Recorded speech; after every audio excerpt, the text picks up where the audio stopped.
Breast cancer চিকিৎসায় advanced breast cancer surgery এটি আসলে মূলত একটি নতুন ধারণা।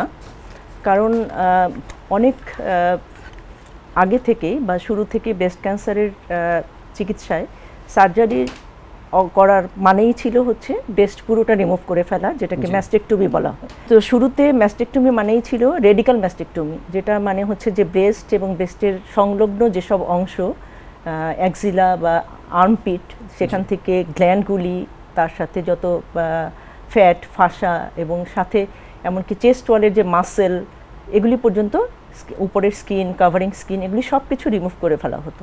তো সেই রেডিক্যাল সার্জারি আস্তে আস্তে স্টেপ ওয়াইজ যত দিন গিয়েছে, দেখা গিয়েছে যে বিভিন্ন রকম ট্রায়ালের মাধ্যমে স্টাবলিশ করা হয়েছে যে এতটা রেডিক্যাল সার্জারির আসলে কোনো প্রয়োজন নেই।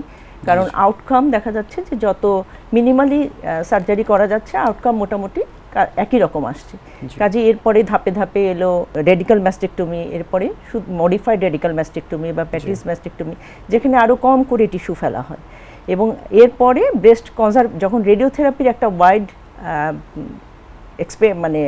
অ্যাভেলেবিলিটি হলো 80-র দশকে, তারপর থেকেই হলো ব্রেস্ট কনজারভেশন সার্জারি। তখন দেখা যাচ্ছে যে শুধুমাত্র টিউমারটা ফেলে দিয়ে ব্রেস্টে যদি রেডিওথেরাপি দেওয়া যায়, তাহলে যে রিকারেন্সের রেট এবং পুরো ব্রেস্ট ফেলে দিলেও রিকারেন্সের রেট অলমোস্ট সেম।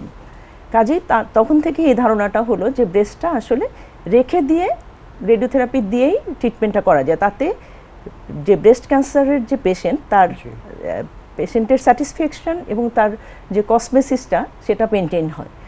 তো কিছুটা হলেও তখন দেখা যেত যে রেডিওথেরাপি দেওয়ার ফলে ওখানে কিছুটা ব্রেস্টের ডিম্পলিং হয় বা ব্রেস্টের ডিফর্মিটি ডেভেলপ করে।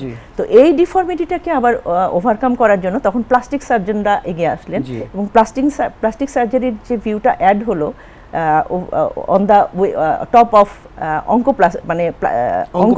অঙ্কোলজিক্যাল সার্জারি, যে অঙ্কোলজিক সেফটিটা মেনটেন করে ওয়াইড এক্সিশন করে টিউমারটাকে রেডিওথেরাপি দিয়ে, এবং তখন হচ্ছে গিয়ে তার সাথে প্লাস্টিক একটা কাভারিং তৈরি করা, ব্রেস্টটাকে খুব সুন্দর করে আবার রিমডেলিং করা, রিশেপিং করা, এবং যদি ব্রেস্টটা পুরোটা ফেলেও দেওয়া হয়, মানে ম্যাস্টেকটমি যদি করেও দেওয়া হয়, তাহলে ওখানে নতুন করে একটা ব্রেস্ট তৈরি করে দেওয়া।